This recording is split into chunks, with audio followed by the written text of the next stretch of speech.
I've been a park ranger for nearly 20 years now, and most of my days are spent patrolling trails, assisting hikers, and ensuring wildlife and visitors coexist peacefully. The job is peaceful most of the time, but there's an edge to it that I can't quite describe. Nature doesn't always follow the rules, and neither do people. Back in 2016, I was stationed in a remote region of the Rockies, near a stretch of wilderness called Timber Ridge. The area was dense with pine forests, steep cliffs, and twisting trails that few people ventured into. The department had assigned me to cover this section after reports of illegal logging and occasional poaching. I liked the solitude, so I didn't mind the transfer. It was mid-October when the air had started turning cold, and the first hints of snow dusted the higher elevations. I had just finished a routine check of a popular hiking route and was heading back toward my cabin when I saw something on my map that caught my attention. There was a marked structure deep in the woods, a cabin. It wasn't on the official park registry, and I hadn't seen it during any of my previous patrols. At first, I thought it might be a ranger outpost from decades ago, back when the park was less developed. But curiosity got the better of me. I decided to check it out before heading home. The location was a good 7 miles off the main trail, deep into an area I hadn't explored yet. The hike was rough.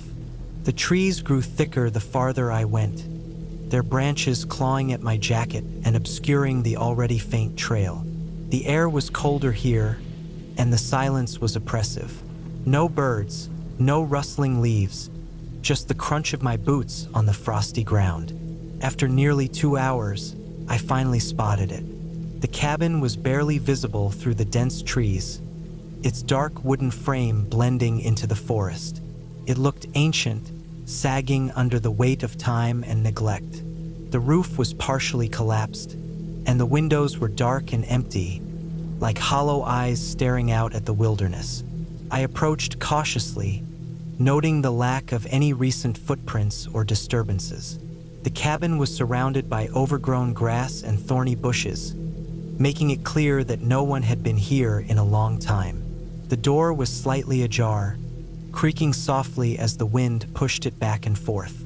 Stepping inside, I was hit by a wave of damp, musty air.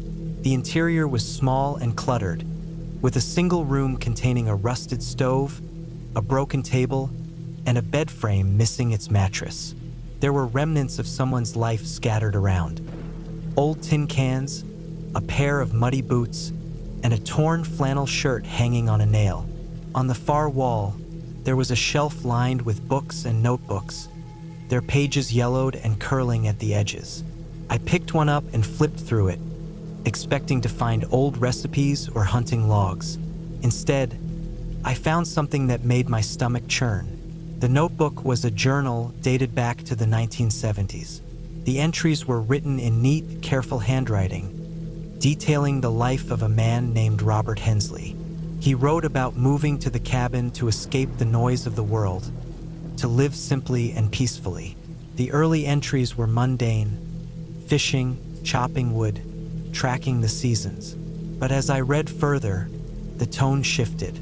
By the middle of the journal, Robert was writing about strange noises at night: branches snapping, heavy footsteps circling the cabin, whispers that he couldn't quite make out. He dismissed it at first, blaming his isolation and overactive imagination. But the entries grew darker and more frantic. One page was smeared with what looked like dried blood. "They're watching me," it read. "I know they are. I see their shadows between the trees. They don't come close, not yet, but they're waiting for something. I don't know what they want." I flipped ahead, my hands trembling. The last entry was scrawled in large, uneven letters, as if he'd written it in a panic. "They're here. I can hear them outside. They're not human. If anyone finds this, don't stay here. Leave now. Don't look for me." The journal ended there. I set the notebook down, my pulse pounding in my ears. The logical part of my mind told me it was just the ramblings of a lonely man who'd spent too much time in isolation. But another part of me, A deeper, more instinctual part told me to leave. I took a few photos of the cabin and the journal for my report and stepped back outside. The forest felt different now, heavier. The shadows between the trees seemed darker, and the air was colder than it had been before. As I made my way back, I kept glancing over my shoulder, convinced I was being watched. Every snap of a twig or rustle of leaves set my nerves on edge. I tightened my grip on my flashlight, its beams slicing through the growing dusk. The sun was setting by the time I reached the main trail. I was relieved to see the familiar markers and the faint glow of my cabin in the distance. But my relief was short-lived. The next morning, I woke to find deep, claw-like marks on the porch outside my cabin. They hadn't been there the night before, and they weren't made by any animal I could identify. I filed my report and requested to be reassigned to another section of the park. A few weeks later, I was transferred to a more populated area, far from Timber Ridge. I never went back to that cabin, and I never told anyone the full story. But sometimes, late at night, I still hear the sound of heavy footsteps circling my cabin, and I wonder if Robert Hensley was right. Maybe they are watching, maybe they're waiting, and maybe one day they'll come for me too.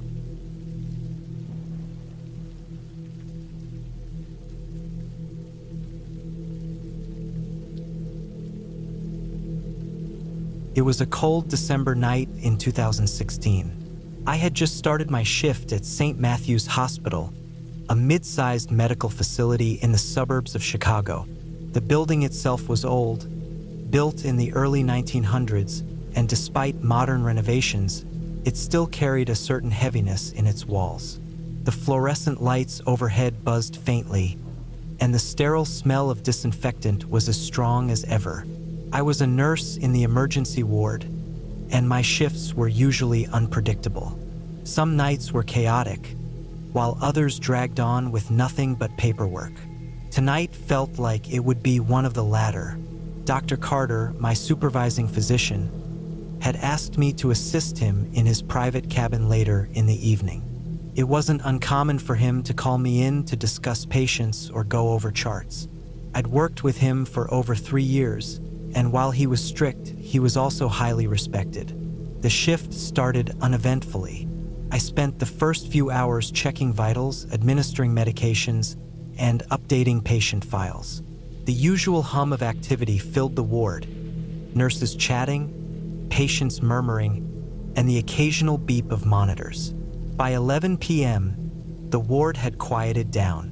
Most patients were either asleep or sedated, and the staff was reduced to a skeleton crew. Dr. Carter's cabin was on the 4th floor, in a quieter part of the hospital.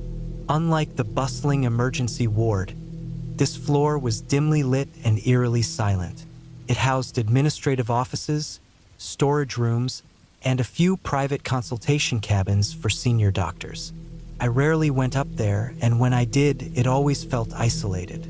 At midnight, I received a text from Dr. Carter, reminding me to meet him in his cabin. I gathered a few patient files and took the elevator up. The ride was uneventful, but as the doors opened, I was greeted by a silence so complete it felt oppressive. Dr. Carter's cabin was at the end of the hallway. The wooden door had his nameplate, Dr. William Carter, etched in gold letters. The light inside was on, casting a warm glow through the frosted glass window. I knocked softly, then pushed the door open. The cabin was as I remembered it, neatly organized, with shelves of medical books lining the walls and a large oak desk in the center. Dr. Carter sat behind it, his face illuminated by the glow of his laptop screen. He looked up briefly and motioned for me to sit. I placed the files on his desk and waited as he skimmed through them. For the next hour, we discussed the cases. His tone was professional, his focus unwavering. It was routine, yet something about the atmosphere felt off. I couldn't put my finger on it. Maybe it was the way the shadows danced on the walls, or how the hum of the central heating seemed louder than usual. At around 1 a.m., we wrapped up. Dr. Carter thanked me and told me to lock the door behind me as he had to leave for an emergency consultation in another wing. I watched him leave, his footsteps echoing down the empty hallway. I stayed behind to organize the files and update the notes on his desk. As I worked, the sense of unease grew stronger. The silence was suffocating, broken only by the occasional creak of the building settling. I tried to shake it off, telling myself it was just fatigue, but then I heard it, a faint, rhythmic tapping. It sounded like it was coming from the hallway. My first thought was that Dr. Carter had returned, but when I peeked out, the corridor was empty. The tapping stopped as soon as I stepped outside, leaving me in unnerving quiet. I went back inside, locking the door behind me. The tapping resumed, louder this time. It was deliberate, almost as if someone or something was trying to get my attention. I felt my pulse quicken. The rational part of my brain told me it was probably just a janitor or a security guard, but another part of me wasn't so sure. I decided to finish up quickly and leave. As I packed up the files, I noticed something odd. A folder I hadn't seen before. It was tucked under a stack of papers, its label faded and unreadable. Curious, I opened it. Inside were old patient records, dated back to 1993. The photos attached to the files were faded, the ink smudged, but one name stood out: Rachel Carter. The last name caught my attention. Could she be related to Dr. Carter? The file described a young woman admitted for severe psychiatric symptoms, paranoia, hallucinations, and violent outbursts. The notes were brief, but they hinted at something sinister. She had died under mysterious circumstances during her stay at the hospital. A chill ran down my spine. I knew it wasn't my place to pry, but I couldn't shake the feeling that there was more to the story. As I closed the folder, I heard the tapping again. This time, it was coming from inside the cabin. I froze. The sound was coming from the corner of the room, near the bookshelf. Slowly, I turned, half expecting to see someone standing there, but the room was empty. The tapping continued, steady and insistent. I walked over to the bookshelf, my heart pounding. The sound seemed to be coming from behind it. Gathering my courage, I pulled the shelf away from the wall. What I found made my blood run cold. There was a small, hidden door, its paint peeling and its edges worn. The tapping stopped the moment I touched it, replaced by an unsettling silence. Against my better judgment, I opened the door. It led to a narrow staircase, descending into darkness. A faint, metallic smell wafted up, making me gag. I should have turned back, but something compelled me to keep going. The staircase ended in a small, dimly lit room. It looked like an old storage area, with rusty medical equipment and broken furniture scattered around. In the center of the room was a metal table, its surface stained with something dark and unidentifiable. On the table was a single, yellowed piece of paper. It was a handwritten note, barely legible in the dim light. It read, "They never left." I felt a sudden rush of panic. My instincts screamed at me to leave, but as I turned to run, I heard footsteps descending the staircase. They were slow and deliberate, each step echoing in the confined space.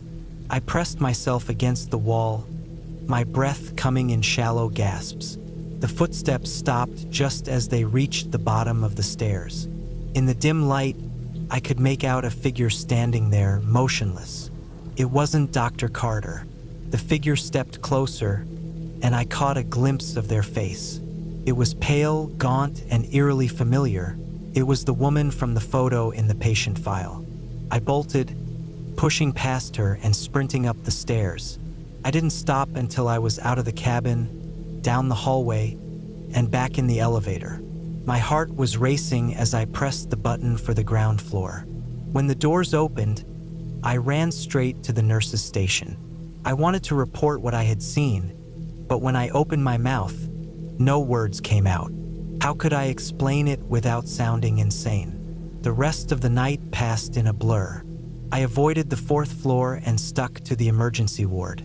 When my shift ended, I left the hospital without saying a word to anyone. I never brought up the incident with Dr. Carter or anyone else. But every time I pass his cabin, I feel that same sense of unease. And sometimes, late at night, when the hospital is quiet, I hear the tapping again.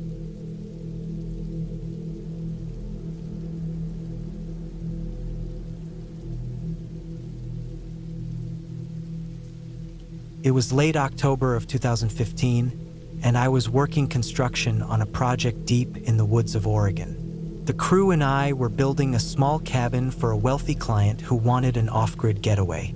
It wasn't unusual for construction jobs to stretch into bad weather, but this particular night was something else entirely.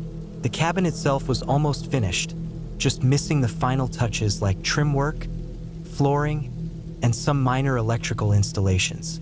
Our team consisted of 4 workers, including me.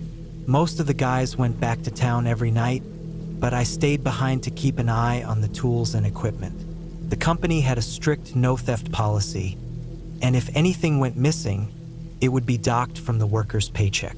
With my bills piling up, I couldn't afford that risk, so I volunteered to sleep in the nearly completed cabin. That night, the rain started earlier than the forecast had predicted. At first, it was just a steady drizzle, the kind that barely makes a sound against the roof. I was alone in the cabin, sitting on an old camping chair in the corner with a portable lantern casting dim light across the room. The unfinished walls still smelled of fresh lumber, and the air inside was damp and cool. By 8 p.m., the drizzle had turned into a relentless downpour. The rain hammered against the temporary plastic sheets we had put up over the unfinished windows, making it hard to hear much of anything else. The wind picked up too, causing the trees outside to sway and groan under the weight of the storm. The combination of the rain and the wind created a symphony of noise that was oddly soothing, at least at first. I decided to pass the time by flipping through an old paperback book I'd brought along. The light from the lantern wasn't great, but it was enough to make out the words. The sound of the rain, the occasional snap of a branch, and the faint hum of the lantern kept me company. Around 10 p.m., I started hearing something odd. At first, I thought it was just the wind playing tricks on me, but the sound was different, rhythmic, deliberate. It was a faint tapping noise coming from somewhere outside the cabin. I brushed it off, thinking it might be a loose branch hitting the side of the structure. But the tapping didn't stop. It grew louder, more distinct, and started moving around the cabin. It sounded like someone, or something, was circling the building, tapping on the walls as they went. My heart rate quickened, and I set the book down, straining to hear more clearly over the rain. I grabbed my flashlight and shone it out one of the open window frames, but all I could see was sheets of rain cascading down and the dark outlines of trees swaying in the storm. The tapping stopped for a moment, and I let out a shaky breath. Maybe it was just my imagination, I thought.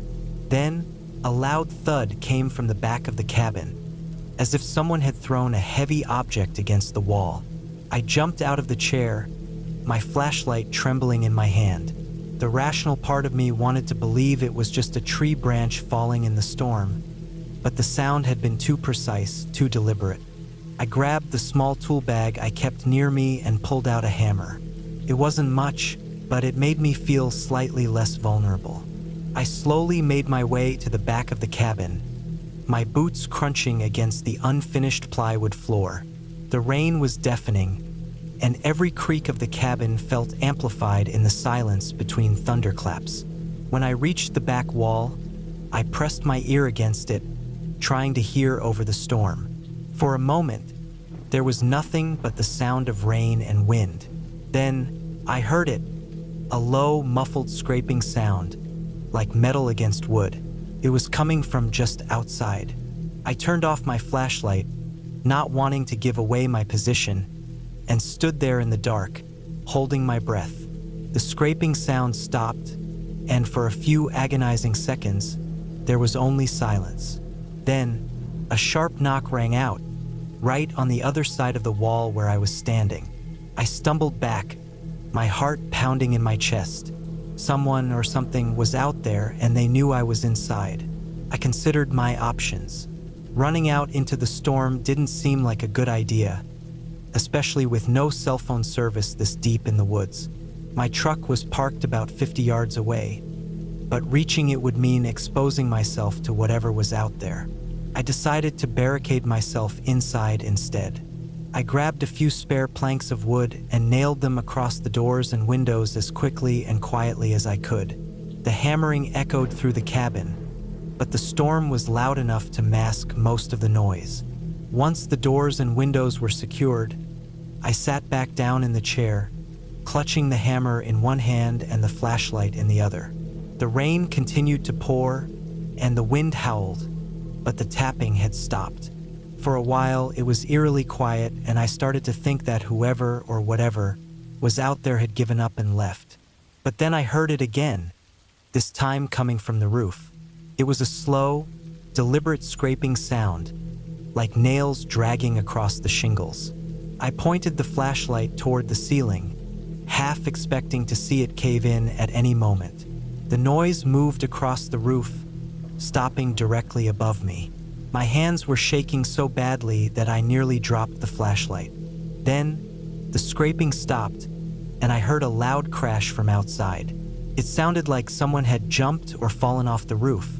I stayed frozen in my chair, my ears straining for any sign of movement.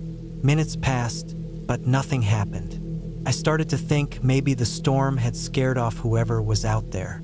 Then I smelled it, a faint, metallic scent, like rust or blood. It was coming from the front door. I slowly approached the door, my hammer raised and my flashlight trembling in my hand. The smell grew stronger as I got closer. When I reached the door, I noticed something dripping from the bottom edge. It was dark and thick, pooling on the floorboards. I shone the flashlight on the liquid, and my stomach turned. It was blood. Before I could react, a loud, guttural scream erupted from the woods, cutting through the storm like a knife. It was unlike anything I'd ever heard, animalistic but with a human edge. I backed away from the door, my heart racing, and tripped over the chair, falling to the floor. The scream echoed through the woods, growing fainter as it moved away from the cabin. I stayed on the floor, clutching the hammer, until the first light of dawn began to filter through the plastic sheets. When the rain finally let up, I unbarricaded the door and stepped outside, my legs trembling beneath me. The ground around the cabin was a mess of mud and broken branches, but there were also footprints, bare human footprints, leading from the back of the cabin into the woods. I followed them for a few yards until they disappeared into the undergrowth. The smell of blood lingered in the air, but there was no sign of the intruder. I packed up my things and left that morning, abandoning the job. The crew didn't believe me when I told them what happened, but I didn't care. Whatever had been out there that night wasn't something I wanted to encounter again. To this day, I can't explain what I experienced. All I know is that something or someone was watching me that night, and I was lucky to make it out alive.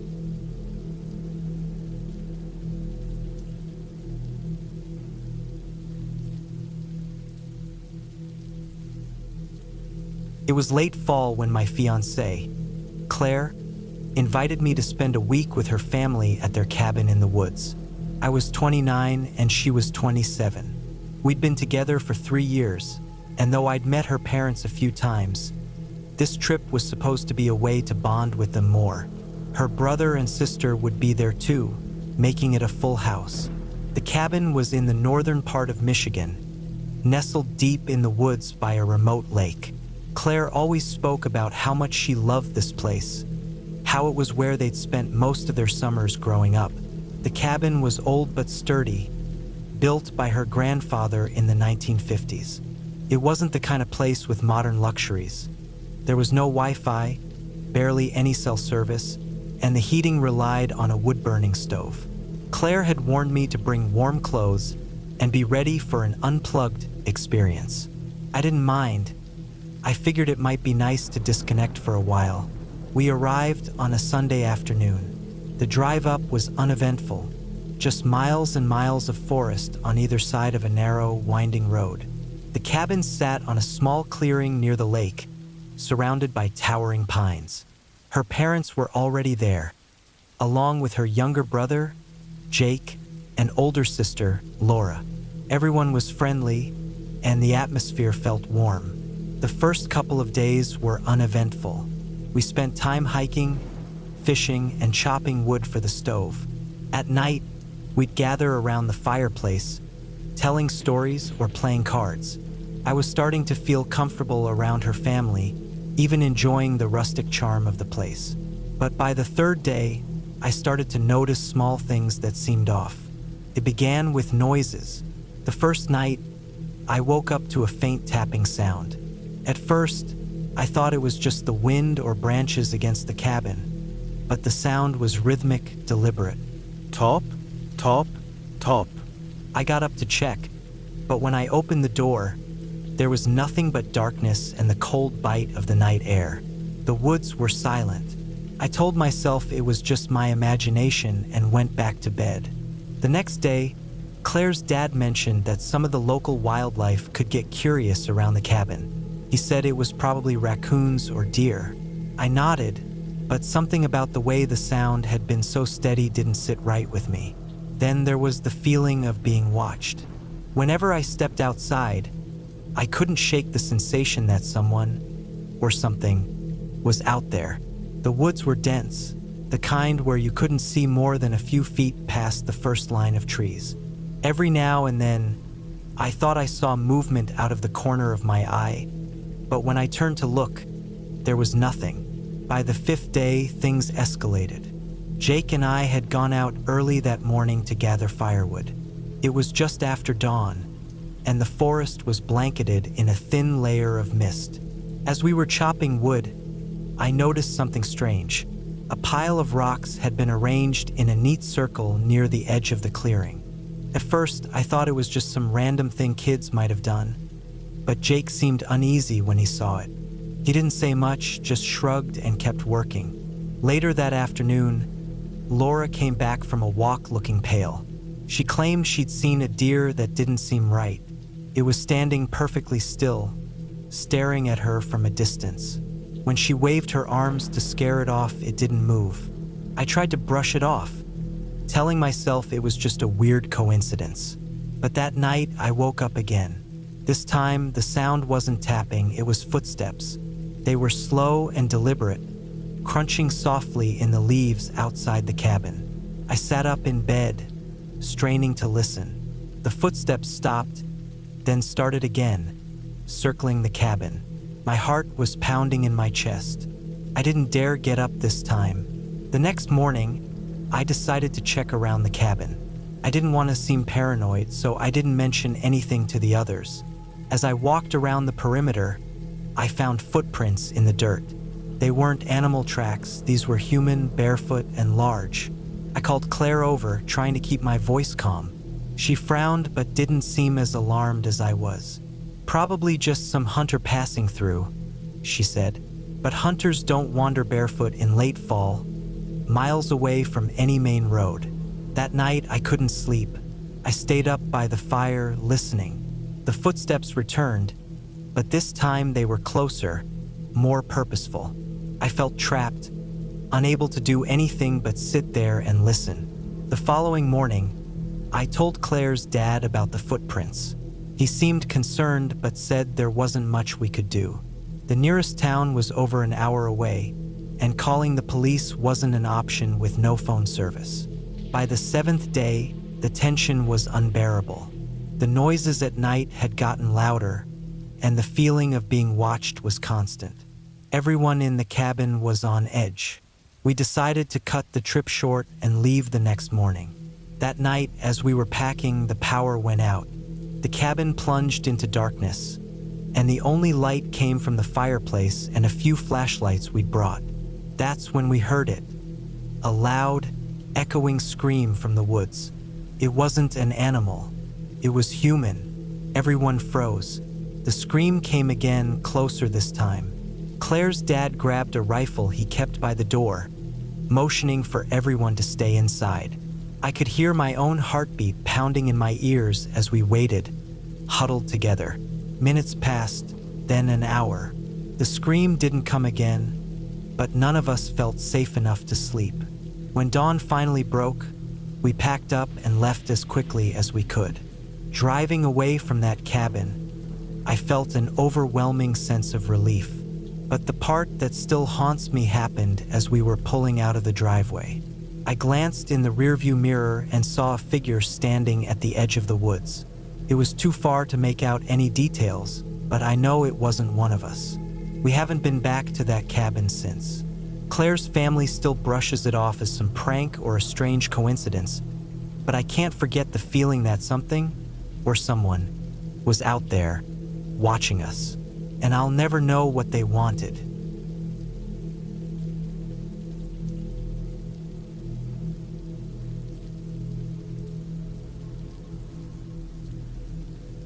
It was the summer of 1997 when my dad, my grandfather, and I decided to explore the depths of the Amazon rainforest.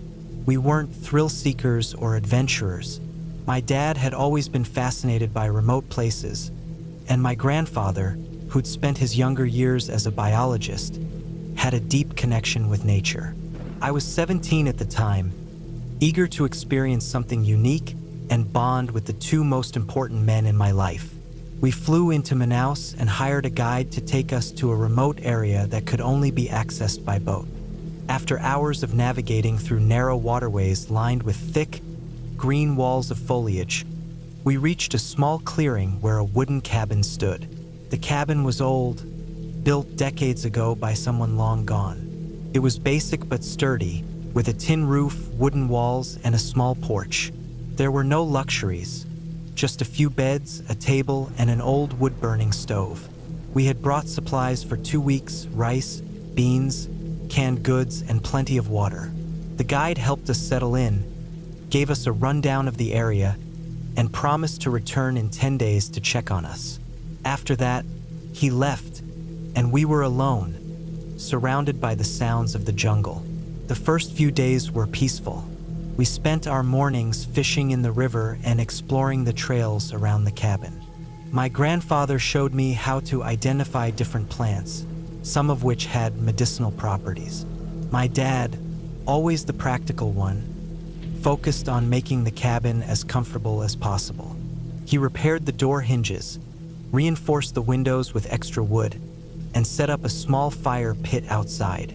At night, the jungle came alive. The sounds of insects, frogs, and distant howls filled the air. It was both soothing and unnerving. We took turns staying up to keep the fire going, not because we were scared, but to keep any curious animals away. By the 4th day, the sense of adventure began to wear off. The heat was relentless, and the air was thick with humidity. Mosquitoes were a constant nuisance despite the repellent we used. Still, we were managing fine until things started to change. On the 5th day, while exploring deeper into the forest, I found something strange. It was a clearing much like the one where our cabin stood, but smaller. In the center was a pile of stones, arranged in a way that didn't seem natural. It looked like a makeshift cairn. Curious, I called my dad and grandfather to take a look. They examined it carefully, and while my grandfather said it might have been made by someone marking a spot, my dad looked uneasy. We decided not to disturb it and headed back to the cabin. That night, I couldn't shake the feeling that we weren't alone. The jungle noises seemed louder, more intense. I chalked it up to my imagination and tried to sleep. The next morning, we found something that made my heart race. Near the cabin, in the soft mud by the river, were footprints. They weren't animal tracks. They were human, barefoot, and fresh. My dad and grandfather exchanged worried glances but didn't say much. We decided to stay close to the cabin that day, keeping a watchful eye on the surrounding forest. As the day went on, the atmosphere grew tense. We didn't see or hear anyone, but the feeling of being watched was overwhelming. My grandfather, always the calm one, suggested we stay vigilant but not jump to conclusions. My dad, however, started carrying his hunting knife everywhere. That night, we heard it, a rustling sound just beyond the tree line. It wasn't the wind or an animal. It was deliberate, slow, as if someone was walking around, trying not to be heard. My dad grabbed a flashlight and shined it into the darkness, but the beam only illuminated the dense foliage. Whatever or whoever it was stayed hidden. Over the next few days, the situation escalated. We found more footprints, always around the cabin, but never leading to or from it. Items started to go missing, small things like a knife, a roll of rope, and a flashlight. Once, we found the remains of our campfire scattered, as if someone had stomped it out. My dad suggested leaving, but my grandfather argued that it might be a local tribe or someone passing through. He didn't believe we were in any real danger. I wanted to believe him, but the unease in my stomach told me otherwise. On the 9th night, things took a terrifying turn. While we were sitting by the fire, we heard a loud crack, like a branch snapping, followed by heavy footsteps. This time they were close, too close. My dad grabbed his knife, and my grandfather held a makeshift spear he had carved. I stayed near the fire, my heart pounding. The footsteps stopped, and for a moment, there was silence. Then, from the darkness, a stone flew into the clearing, landing near the fire. It was followed by another and another. Whoever was out there was trying to scare us, or worse. We decided to leave at first light, but the night wasn't over. Around midnight, the noises started again. This time, it wasn't just footsteps. There were whispers, low, unintelligible murmurs that seemed to come from all directions. The fire flickered as if a breeze had passed, but the air was still. Then we heard the door to the cabin creak open. My dad rushed inside, but there was no one there. The whispers stopped, replaced by an eerie silence. We stayed awake the rest of the night, huddled by the fire, weapons in hand. When dawn finally broke, we packed our things and headed to the river. The guide wasn't due for another day, but we couldn't stay. As we paddled away, I looked back at the cabin. It stood there, silent and still, but I couldn't shake the feeling that something, or someone, was watching us leave. We reached the nearest village by midday and waited for the guide to pick us up. We didn't tell anyone what had happened, partly because we weren't sure how to explain it. Even now, years later, I don't know who or what was out there, but I do know one thing. The Amazon is vast, mysterious, and not meant to be taken lightly. Whatever we encountered, it wanted us gone, and I'm just glad we listened.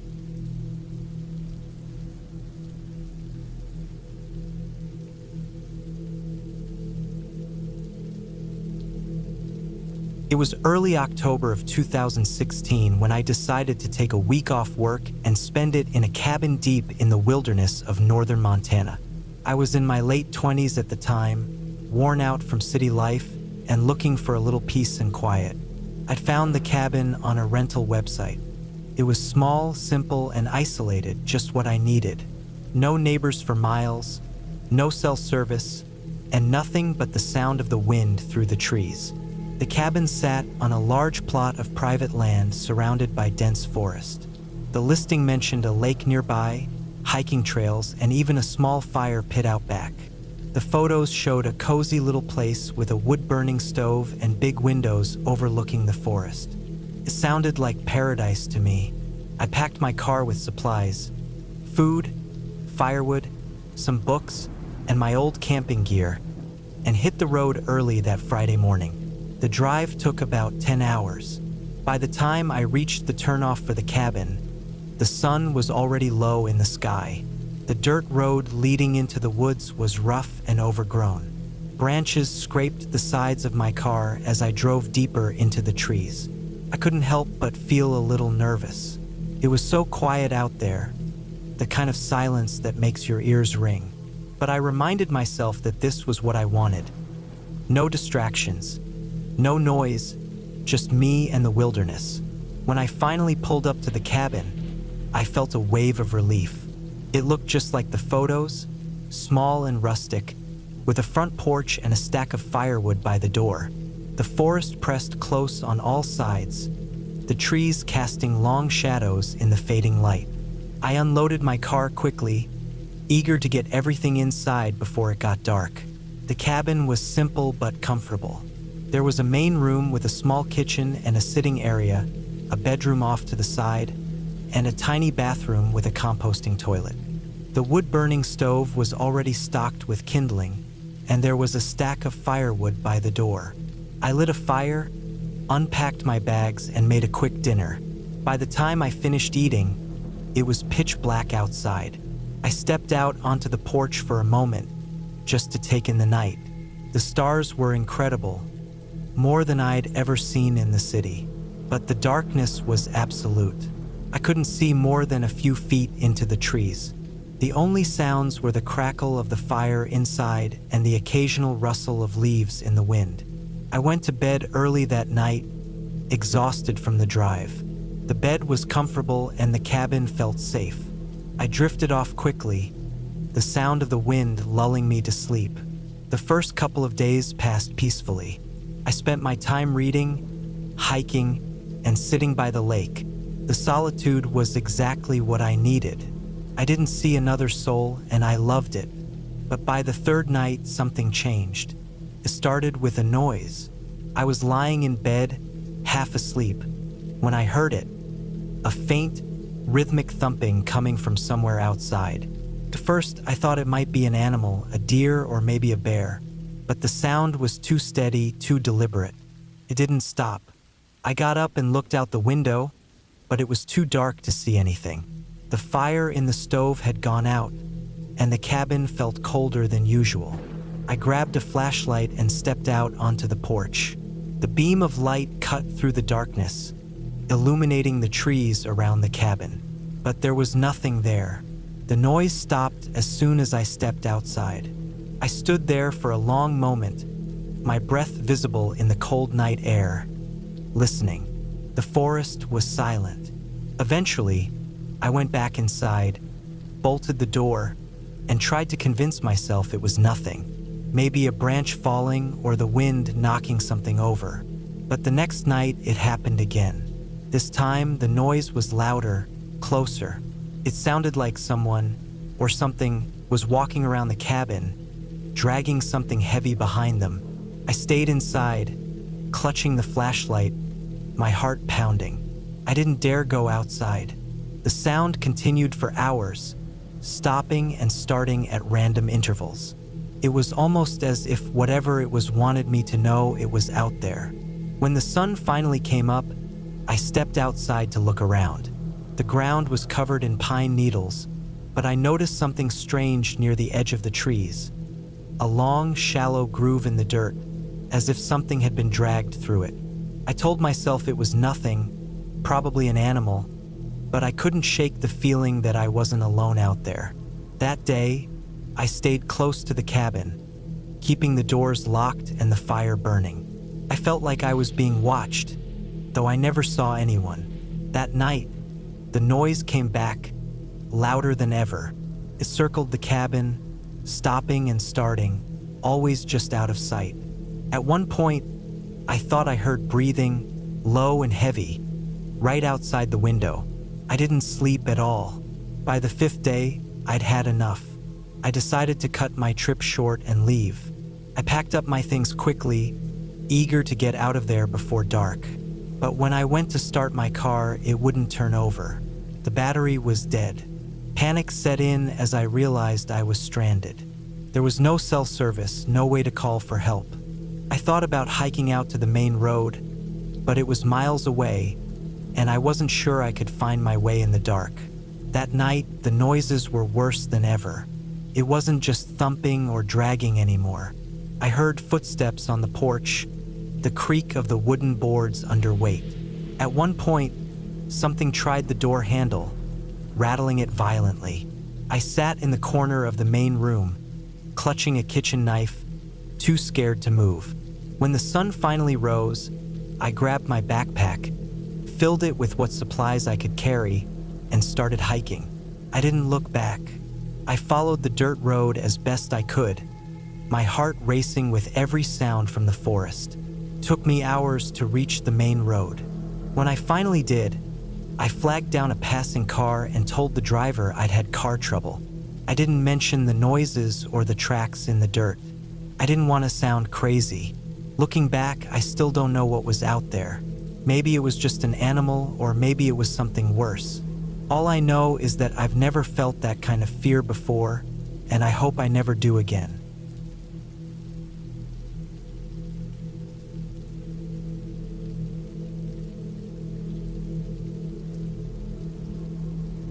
It was the fall of 1996, and I was 17 years old when my grandfather invited me to spend a weekend with him at his remote cabin in the heart of the Appalachian Mountains.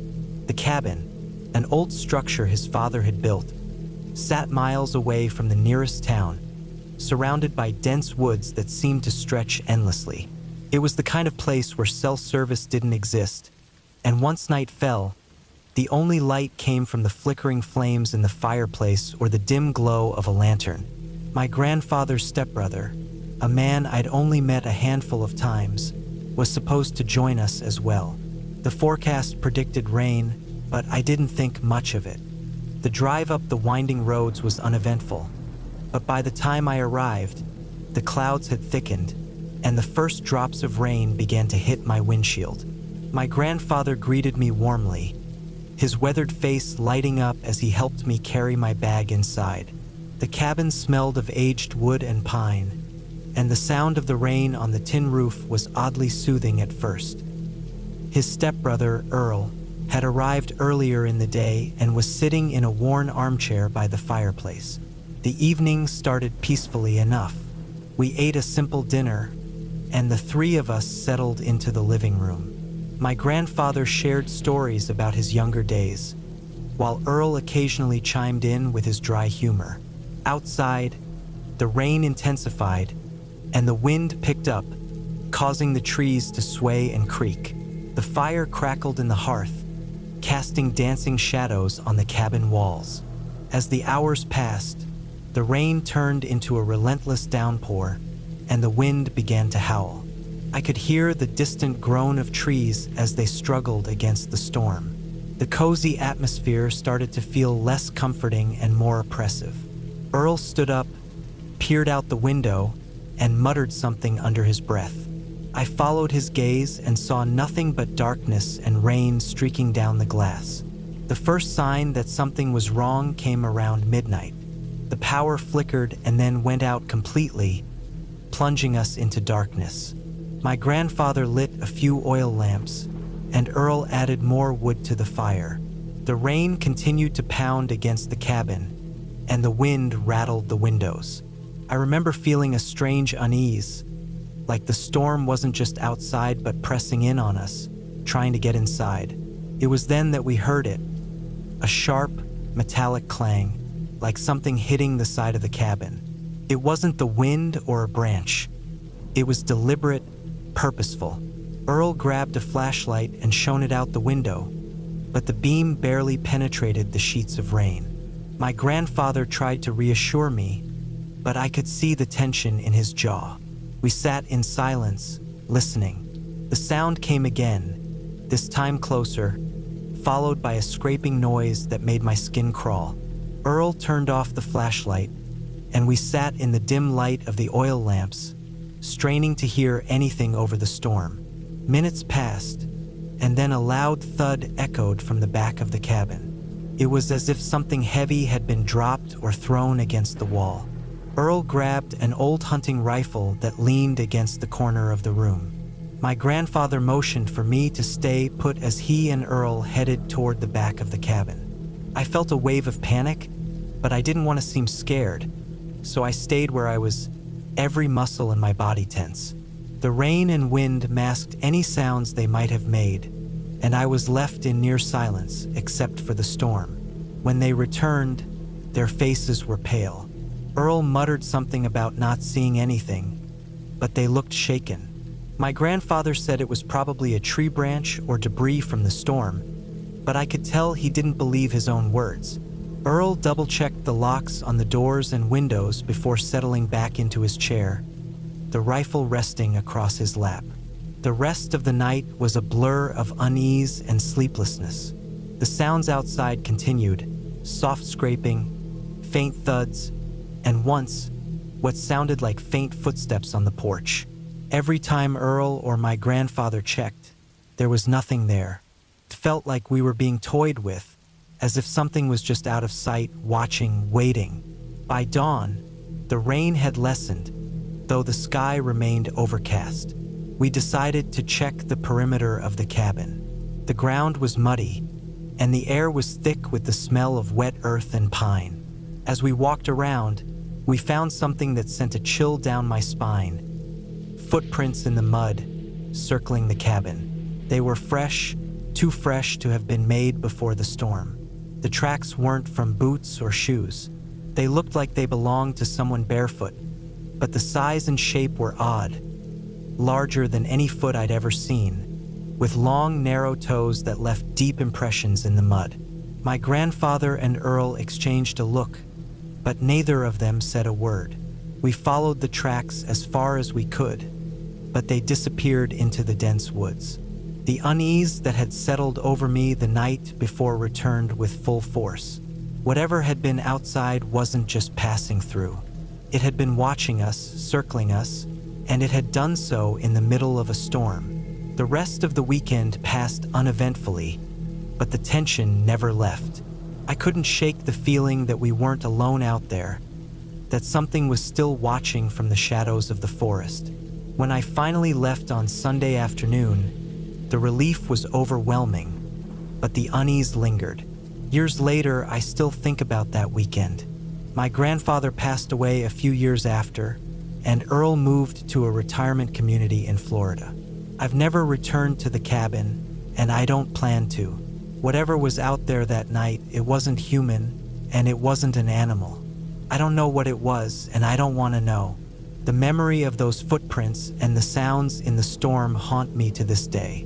Sometimes, when I'm alone on a quiet night, I can almost hear that scraping sound again, faint and distant, like a reminder that some things in this world can't be explained.